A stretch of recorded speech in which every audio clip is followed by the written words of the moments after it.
What's that sign up ahead say? It says you're now entering Gotham. Welcome to Before the Bat, the Gotham podcast, your source for the show Gotham and all things Batman. I'm your co-host Phil Parrish with Kelly DeMarzio and Tyler Patrick. Yay! Yeah. All right. Anyway, before we jump in and get down to business, I just thought we should all wish Kelly a happy birthday. Her birthday was on Wednesday. Thank you, thank you. Belated birthday, Kelly. How's it feel to be 22? I don't know about you, but I'm feeling 22. They say the best 10 years of a woman's life are between 29 and 30. So, well, we'll see. You have something to look forward to. There you go. Seeing that my daughter is 13, that is kind of statistically impossible, but hey. It's okay. You don't need math. That's right. Yeah, don't confuse us with facts. All right. Sounds good. All right. That's how my mom is. Every year I get older, she gets younger. I can't figure that one out. It works, Inverse aging. Botox. All right. So anyway, this past Monday was the premiere of Gotham. Some of us saw it for the first time. Some of us saw it for the second time. Some of us live tweeted with awesomeness. I know. You did a great job. Thank you. It was so much fun.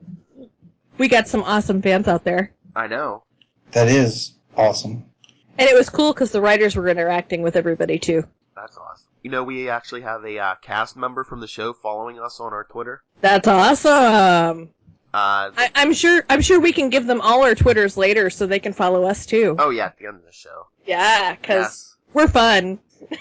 Yeah, we are. And we're nice people. I'm always tweeting stuff. We're nice That's people. Right. We can come on and talk to us if you want. Exactly. We're open to discussions.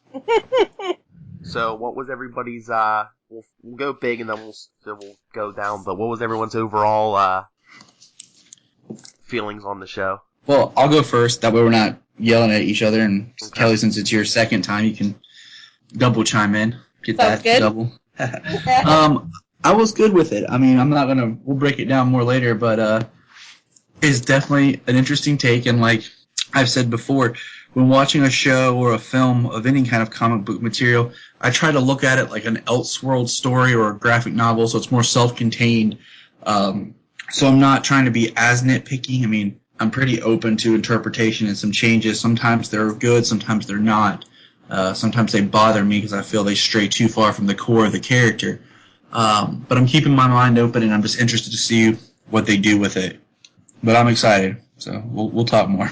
Yeah, I was kind of worried, a Gotham show without Batman. I was kind of hesitant, but then when I heard the excitement Kelly had when she saw it, I got a little more enthusiastic, but then I saw the show on Monday, and it was very good.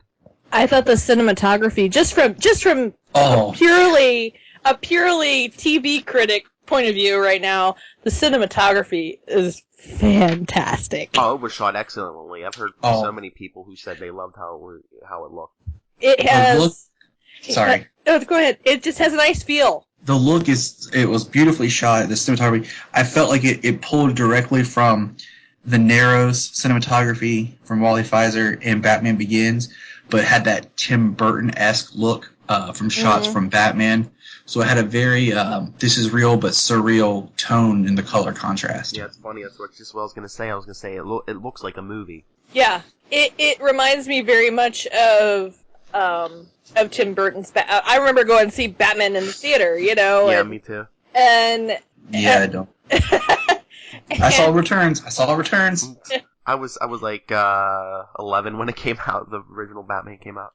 Yeah, I was gonna say I was a little bit older, but not that much. And I was a little bit younger. And it was just, I remember going to see that and enjoying so much. You felt like you were sucked into that period of time.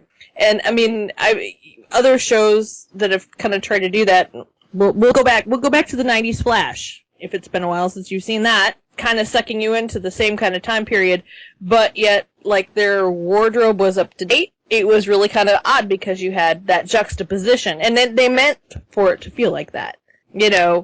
So it would be kind of a show at a time, but this really sucked me into that time period, and I live in an area that those cars are around here all the time. I live near Auburn, Indiana, where the big Auburn Cord Duesenberg, all the factories and everything are for a lot of the old classic cars, and you see that a lot. And it's just so nice when a show can suck you into that time period and make you feel like you're there.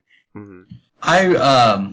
I was going to talk like on the time frame because I felt like they're doing it in a sense where it could be right now or maybe it's not.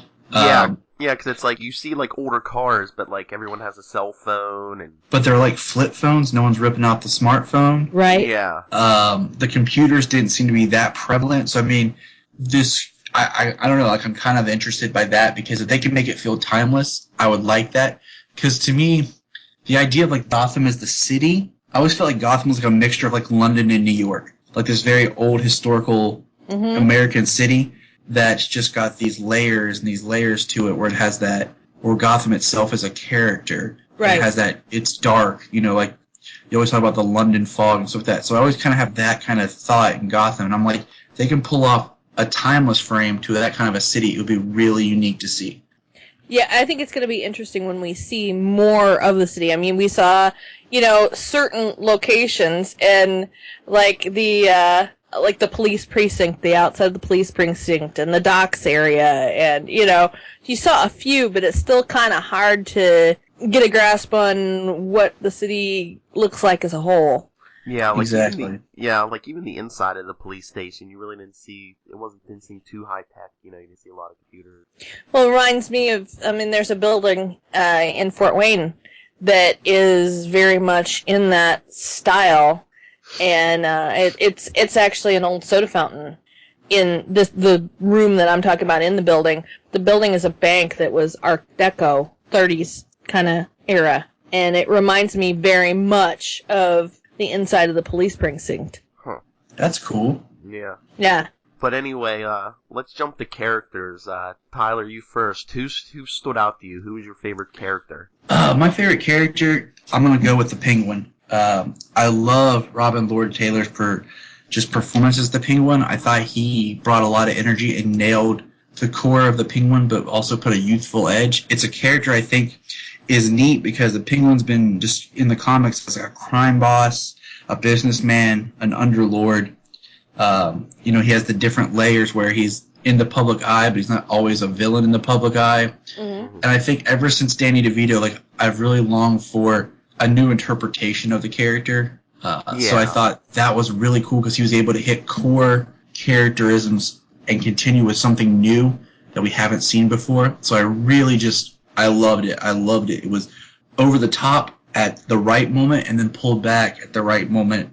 So that was like the character that was just like, this is really cool. Yeah, it was a more realistic take on the Penguin, that Danny DeVito, like you talked about.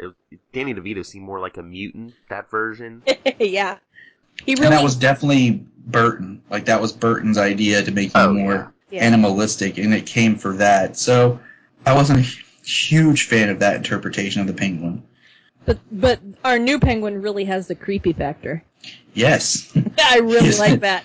Yeah, he plays that role well. I mean, it's like, is he a psychopath? A complete psychopath? Or do you feel bad for him because everybody, treats him like he's a piece of trash, Yeah, but then you feel bad for him, then he pops out of the river and kills a guy. Exactly.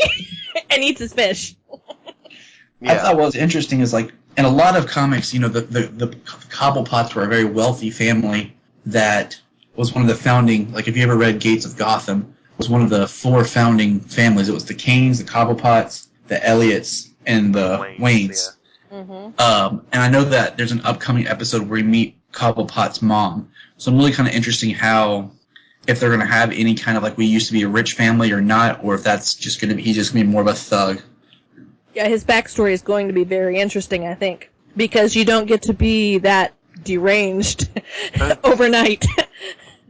Yeah, and I was just watching. I was watching the premiere episode again today, and I think I see a long-term joke coming up. Something they planted right from day one. I think I finally realized why they're calling Jada Pinkett Smith Fish Mooney. I don't know if you guys saw my tweet, but I made the reference like, what does a penguin eat? Yeah, exactly. That's what I was thinking. I was like, whenever the day comes when he's probably the one to kill her, he's gonna say, "Penguins eat fish," Hello. stab her or something. Prions here. I hope we don't go the cannibalism route. That's just a little weird, but No, I think it'd be a more metaphorical. Yeah. Yes, I know, but eating the head off a fish is a little Remember, weird too. This isn't the Burton. Yeah. What was yours, Phil? What character got you? I don't know. There was so much good stuff. The Bruce Wayne character, he did a really good job. Mm-hmm. That blood-curdling scream in the beginning, that whole scene with his parents when he was, like, trying to shake them, almost like trying to wake him up, and the father's head just, like, rolls towards it, They staring at him with those dead eyes. That was probably the best, like, as far as his reaction in the murder that I've seen in anything. Because every other live action, he's silent. He's in shock. Yeah. This was him reacting. And then Selena Kyle witnessing the whole thing. Yes. But watching it again, I have a question. Did she even have one line in this episode? Yeah. No. Did she? Yeah, because she fed the cat, remember? Yeah, but what did she... She said... Oh, she might have said here... Yeah, this is for you, or so. I can't remember right now off the top of my head, but... Yeah. That was like her only line, wasn't it? But think of how expressive she was and how much you fell in love with her even if they're not saying anything. Oh, yeah. Kind of like a cat. Yeah. Doesn't talk, just moves. Yeah. Yeah, I thought her witnessing the murder was interesting. The murder scene and the way itself was interesting to me, the way it was shot and done. But what I found really interesting is, why didn't he kill Bruce Wayne? Like, there was never that hesitation. He shot both the parents, then, like, walked off. He looked at him and he pointed. It almost looked like he pointed the gun at him, and then he stopped. Like maybe he has orders not to kill him or something. It's definitely going to be an interesting of who the killer is and why, because it didn't seem very random. It didn't seem like it was an accident type thing. Right. It was planned. And I was like, I told my wife, like, why are they in the alley? Like every other thing shows them why they go down the alley. They're like walking down the alley. I was like, why? Why are they in the alley? Well, didn't he say that they were at the movies later? I think so. No, it's just kind of one of those. Well, the way that the old-time movie theaters were, I don't know if you've still got them in your town. I sure do. We've got 2 little old theaters here. And if you want to go out during the movie, because didn't he get scared or something during the movie? Didn't he say that, I think? No, that was in Begins, if I remember right. Yeah, but he said that was the opera, but he said something about leaving the movie. And our theater, the exits are all in the back into an alley. I have to watch it again. It's DVR. I was gonna watch it today if I got home from work because I thought it just showed them turn the corner and come walking down the alley. Yeah. So I just was like, why are you in an alley? Not sure. Maybe that'll be in another flashback in another episode. Right. That's why I'm keeping kind of my things open because I feel like they've done things to where they can flash back and show details. Yeah. Mm-hmm. And the other thing about the murder is, like, when the cops show up and Bullock gets all nervous about, this is Thomas and Martha Wayne, I don't need this attention. Does Bullock have at least a sense that maybe this, someone hot, a high criminal element is involved in this, or? Well, and with all of his connections with them?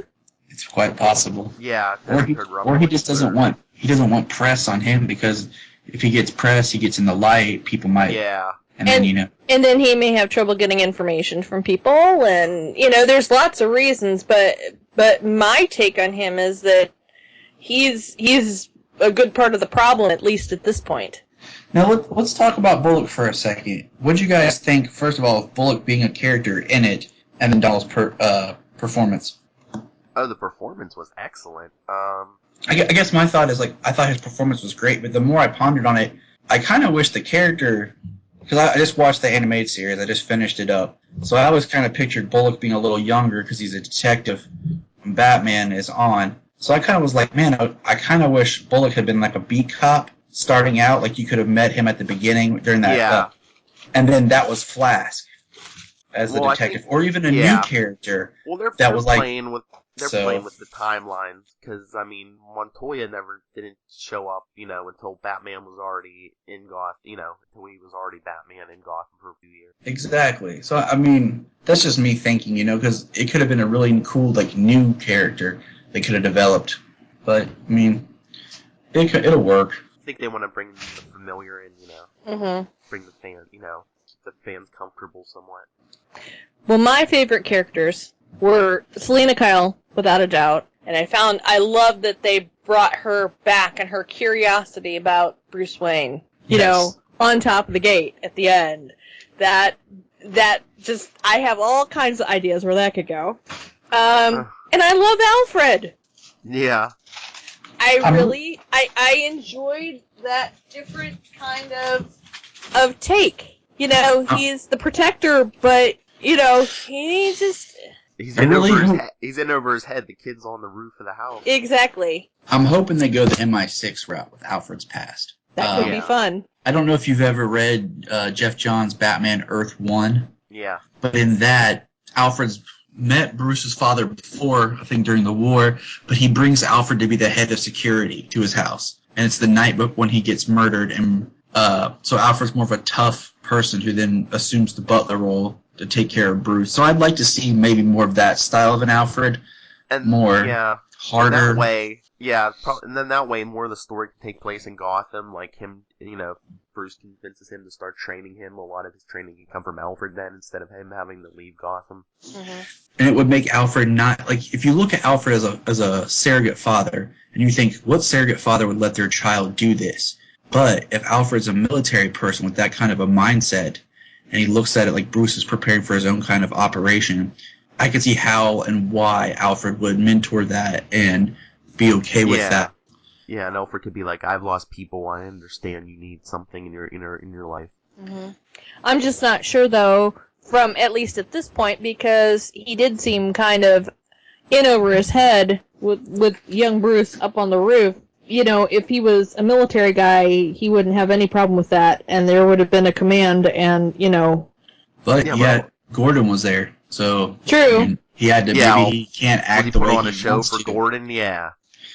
So we'll see. I mean, Alfred was in it very little. But he was still intriguing to me. Yes. And Bruce, of course. Yeah. Well, no one got a lot of time except for maybe Gordon and Bullock, because they were, introducing everyone and throwing everything in at once.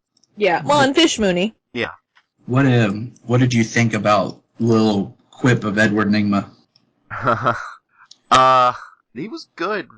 Was he part of the police force? I think he's like a CSI, basically. Mm-hmm.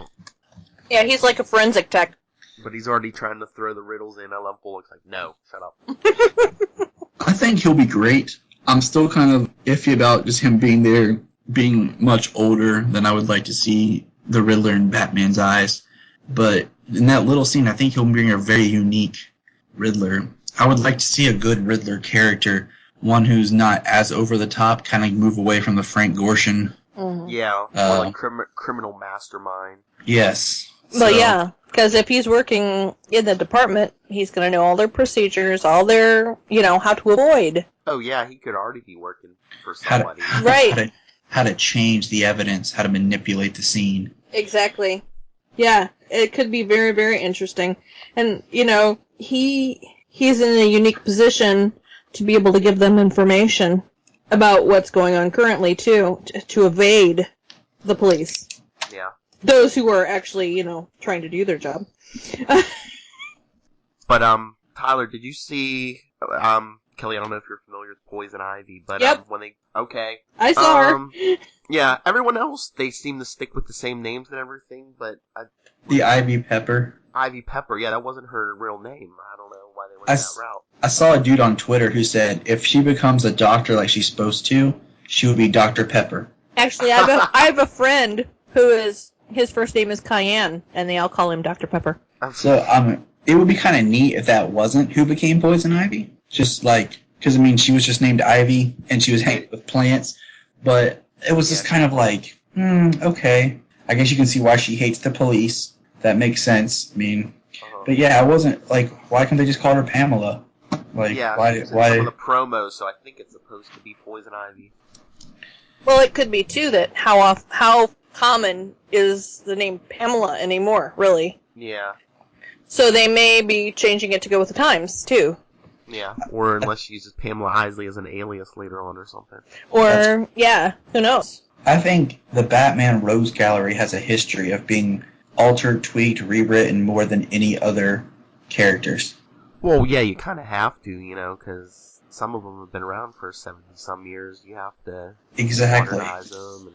Exactly. But I mean, even in different media, like I've been watching The Batman, the cartoon, and I don't know if you're familiar with it. In that series, Pamela starts out as about I'd say a 19, 20-some-year-old who's actually friends with Barbara Gordon and then gets turned into Poison Ivy. And that was a really unique, different take on her. So I thought that was really cool the way they did that in that series. And, of course, the Riddler, I think, is a lot darker in that series than in any other Batman incarnation. Yeah. But did everyone, I didn't catch it when I first watched it, but I saw all over social media, everyone's like, oh, did you see the Joker? The Joker was in the show. The Joker. Okay, I'm going to weigh in real quick because I feel that was just a flat-out tease. I don't think that they're going to be like, oh, this is Joker. I think I read somewhere that the producers, they want to hint at the Joker.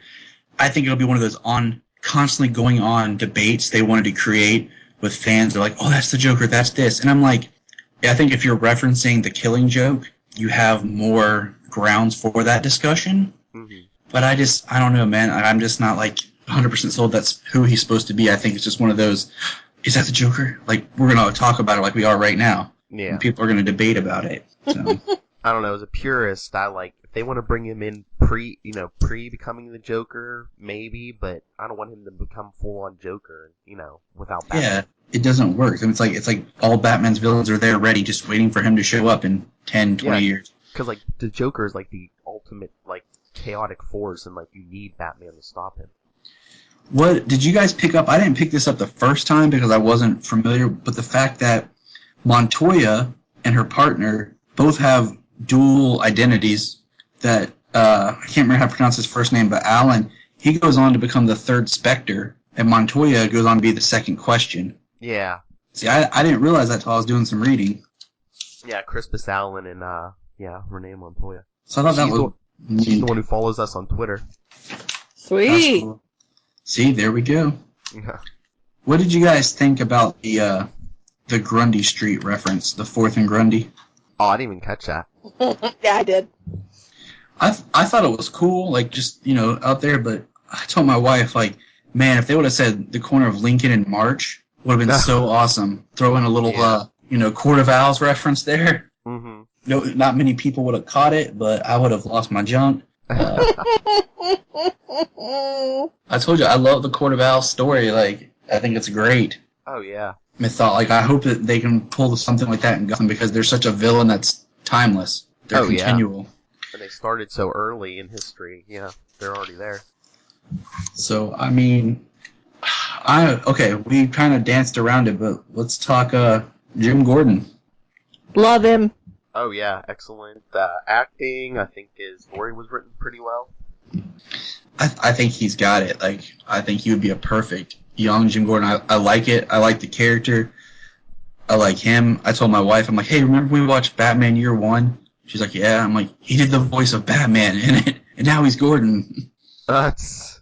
I really like that, he has that you have that moment in the premiere where you're like, okay, it's crunch time. What's he gonna do? Oh yeah. Oh, at the end? Yeah, I mean, yeah, is he gonna kill him? To save face, or what's he gonna do? Because he's in a bad spot. And I also liked his interaction with Barbara. Yes. Yeah. And I had to explain to my sister-in-law that James Gordon and Barbara have 2 children, Barbara and James Jr. Mm-hmm. Because she was confused by the fact that Barbara was his daughter. I'm like, let me explain. Yeah, I thought that was pretty doggone cool. I mean, and the way they played it, and the way that you got her questioning, did you do this? Did you set these people up? This guy up. And she questioned his loyalty, which I don't think she would have done had it not been somebody who, she trusted for a long time. Did she? That's the question. Does she trust her?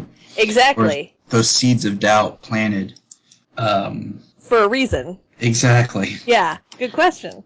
Bum, bum, bum. Yeah. Did it bother either of you two how they kept saying Falcone, and I'm so used to reading and saying Falcone? Yeah, because even in the movies they said Falcone. So like they just kept calling him Falcone, and I was just like, mm. Didn't It's one of bother those- me any, but It's one of those things like when people say harassment instead of harassment. I don't know why. It gets me. tomato, Well, it's like tomato. Yeah, the same thing in like the animated series. It was Ra's al Ghul, and everywhere else it's Ra's al Ghul. Race is the proper. I heard that's the way Denny O'Neil said it. He wrote the character. I'm going with him. Has there been any indication that we might get to see an Arkham Asylum? Because I got thinking that'd be a really cool thing to have. Is just the starts of Arkham. And I was like thinking, like I don't remember if I've read anything about it or. Yeah, I don't think I've heard anything yet. I don't know. I think they should bring in the casino too. Which one? Wasn't it Arkham Casino? No, I No. know. Later on, like when he comes to power, the Penguin has the iceberg lounge or whatever. Yeah, no. This was. I'm trying to remember what it was. Back in 2011, one of the things that I got from Comic-Con. Oh, was it a Wayne Casino? It might have been Wayne Casino. I thought it was. The Wayne Casino appeared in Flashpoint. It was run by Thomas Wayne, the Batman of the alternate Flashpoint universe. Oh, gotcha. I was just thinking, a casino or something like that, that's, the ultimate place for your organized crime to launder money and cause all kinds of problems. Yeah. That's why like Phil was saying, like if they did the Iceberg Lounge, that would be really kind of neat. Something where Cobblepot tries to be more legit or something. Mm-hmm. Yeah, but he'd have to be like more in power Older. before they did that, probably. Yeah. Well, I don't think Fish Mooney is long for this world, but Yeah, it's just a matter of when she goes. when in the season does she go? I'm interested in the whole war hero thing. Are they trying to allude to, was there like a street war in the cops, or was Jim like legitimately in a war like in military service? I'm interested in what that's going to play out to be. I think it was military, but I could be wrong. Yeah, they could always go with the whole him coming from Chicago or whatever. Maybe in year one. That's what I was thinking, but they never. All they said was, "We got us a war hero." They never went into any details. So I just started thinking, like, what could he have done? Now, are you guys thinking that Falcone, should I say, for this, had anything to do with Gordon's father's death? Didn't they say his father died? Didn't he say his father died in a car accident? Yeah, they did. Mm-hmm. But I'm just thinking, did he really? That conversation when he's like, "Your father and I were friends, and he was a powerful DA for the city." Kind of like maybe some underlining tones there. Well, and that's why I thought that he was an actual war hero. Because his dad wouldn't want him to be a cop if he knew. To get him out of town. Yeah. Right. Yes. Get him away from this. Get him into a structured environment away from all this corruption, and maybe he'll grow up a decent guy, Yeah. Wouldn't it be crazy if Jim Gordon's dad faked his death and he pops up later on? That's me just like really throwing the ball out there. Or if he didn't die in a car accident and was, taken out by somebody else and, made it to look that way by our favorite crime tech. And we haven't heard anything about his mother yet. Yeah. I think there's a lot that they could really play around with. Maybe Jim saw it and, in his mind rationalized car accident. There's different ways to approach it that could make it interesting, or it could just be he died in a car accident, which would be lame, but it's possible. Yeah, I think they might have just thrown that in even just so he could tell Bruce, I know where you're coming from, I know what you're feeling right now. Yeah. I really feel sorry.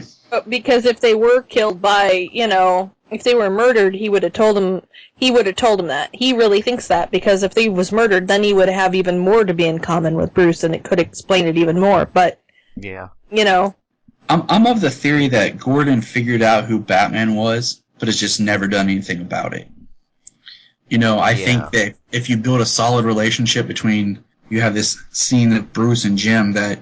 Because they always say that Gordon's too good of a cop, too good of a detective, to have not figured it out. And I kind of agree with that. Yeah, well, did you read No Man's Land? Like in 1999? No, I didn't. I know a good bit about it, but I've not read it. Gordon felt betrayed by Batman, and then, as they were, coming back together, he took his mask off, and he's like, and they showed Gordon had his back turned, and he says, "No, I don't want to know." Sounds like Detective Lance and Oliver Queen. Yeah. Yeah.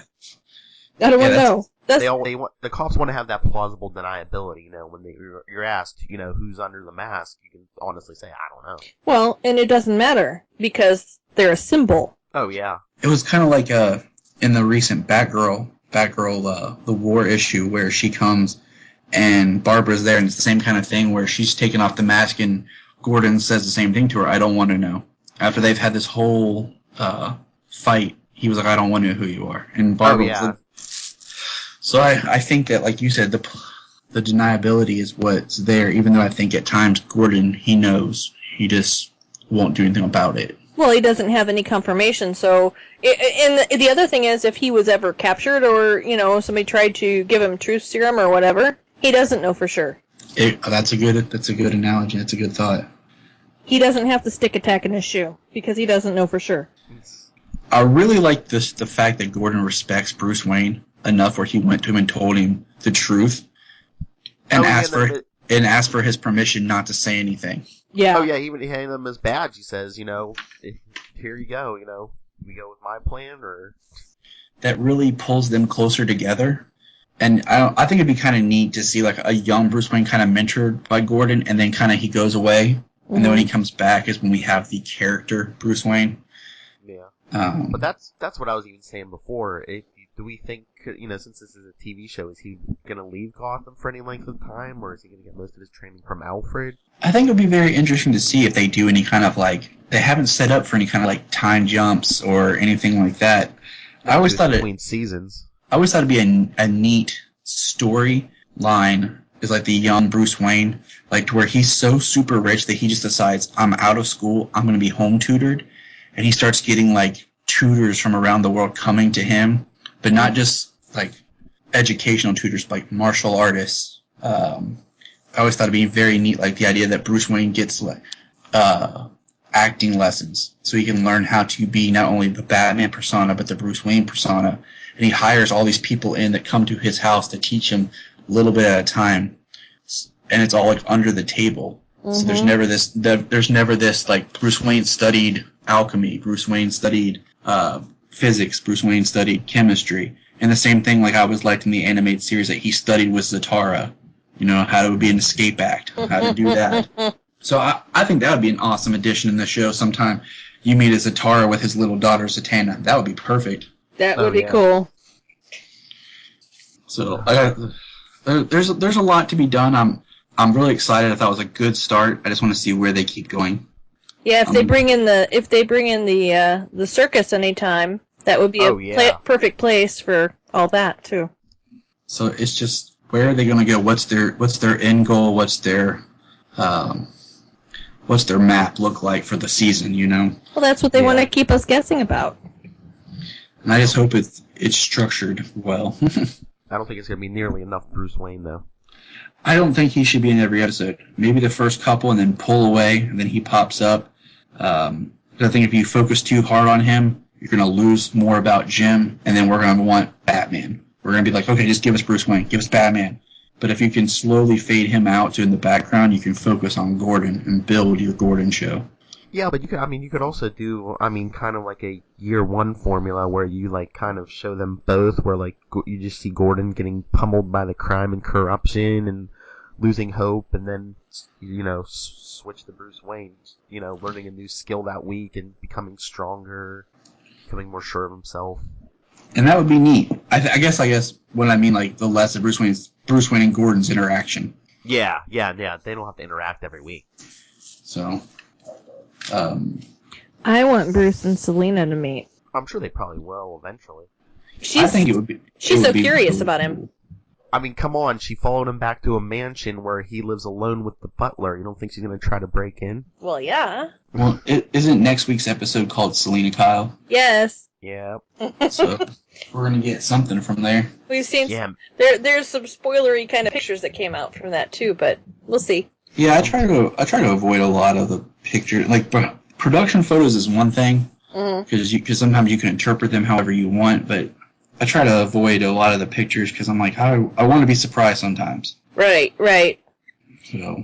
Yeah, I try not to post anything that's too spoilery on my timeline either because I want people to tune in, but yeah, some of them have been, even some of the production pictures, though, have been kind of, okay, you're going there? All right. It'll be interesting to see episode 2, because so many times they shoot a pilot, and then you have this long period of time from the pilot to when it goes to series. Mm-hmm. So episode 2 will have sometimes they'll have a different look because your actors have all gone home. Yeah, you have your hair and different things like that will show the differences in the episode, the times. So I'm wondering to see if anything will be changed by the second episode. Yeah. Sometimes background stuff is continuity. changed. Yeah. Yeah. Plus, they can really jump in because first episode you have to introduce all the characters and kind of shoehorn in their backstories. Yeah, your world building. Well, Yeah. you've got your show Bible to try to keep all those things consistent, but it's really difficult to do that, especially with that long break. It's easier when you're going week to week shooting, You're simultaneously shooting. Your production is, your writers are all there together and they have the scripts for multiple episodes to go on. It's not like, oh, here's this one and let's hope this works. Yeah. Yeah, but they do generally have a show Bible where they keep all the information so that they can keep everything consistent. Mm-hmm. I think it would be really cool to read, just how detailed some are and how not detailed some are. Well, and how you can see where I've seen one, and I've seen where, they had to go back and they, a character that was supposed to be a minor character ended up becoming a more major character, and then they went back and rewrote this person a backstory, and and you can see where here there's scratch marks and Yep. changing things and adding to, and things aren't in order, but you get there. And, It'd be even better than reading the script, talking to one of the writers. oh yeah. I often wonder how much the writers, because you have different teams of writers, sometimes you have the same writer, so I wonder all right, here's my story outline, here's these beats, here's these plot points, now go ahead and write the story. Mm-hmm. And then you have your editor who's like, okay, you gotta change this, do this, change that. So I think the writing process would be really interesting to see. Yeah, well, and I can't imagine the actors, because so often they give them revised scripts while they're shooting. So they're having to change lines and change things after they've memorized it. And I would lose my mind. I would. And sometimes they shoot the episodes out of order. Right. So, they shoot an episode and then it airs first, or it'll air later, and an episode that they just filmed will air next. So right, or they planned to air it in this order, but then due to something, it ends up getting flipped around. Yeah, that happens.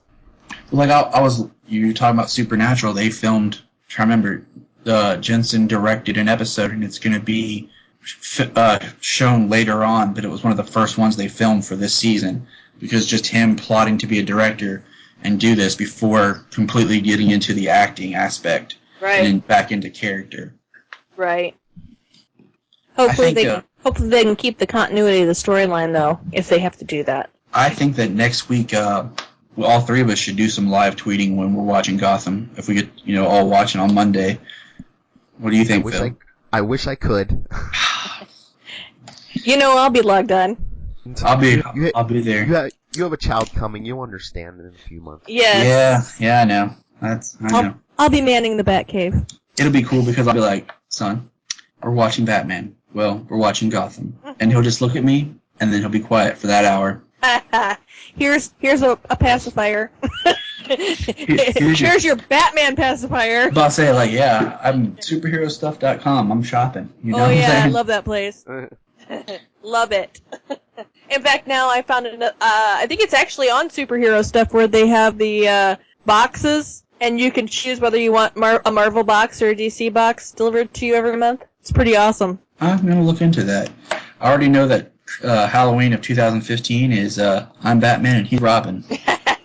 I've already picked out the Robin onesie, and we're going to go. Yeah, that's what we did for my son's first Halloween. Yeah, see, that's what you know what I'm talking about. Oh, yeah. But see, we're all talking about superhero stuff. Sounds like a good. They should sponsor us. There you go. Dress the dog up as Alfred. I currently am wearing my Batman t-shirt because I feel like when we do this podcast, I need to have some Batman apparel on. And the funny thing is, usually I just happen to have it on because I wear superhero stuff constantly. Like this week at work, I wore my Superman t-shirt, then I wore my Flash, then my Green Lantern, and then my Batman. So I'm now known as the comic book guy in my training class because every day I wear a new shirt. That's awesome. I work in an office and can't do that, but I do wear sundry superhero jewelry that I can wear in the office, and then as soon as I'm home, usually, I'm wearing Flash, Batman, Green Lantern, Wonder Woman, you name it. Yeah, I can't go to work either with my many superhero shirts, but everyone knows I'm the comic book guy. I got the Batman belt buckle, the Batman watch. My daughter wants Batman suspenders really bad. Minus just the tattoos that I have. Yeah, I have the Superman watch, the Batman phone case, the Batman belt buckle. So those are like pretty much there. And then, of course, I always have my tattoos, so I'm always rocking something. I have my phone theme and my Tumblr theme and my Twitter theme and my... Yeah. It's just sad because my phone, you can't get a case. I can't hardly find a case for my phone, let alone a superhero case for it. So yeah, you gotta have an iPhone. I have a Galaxy Mega 6.3, so it's a big honkin' phone, and you can hardly find cases for them. Wow. I love it though. But anyway, it's superhero themed, of course. Alright, so anyone else have any thoughts on the premiere? I just think Gotham's a show right now that needs to be watched because there's a lot they can do with it. They're off to a good start, an interesting start. And I just think people should keep an open mind. You know, don't hold on too much to the established continuity and the established medians. So I think that's the beauty of where I come from.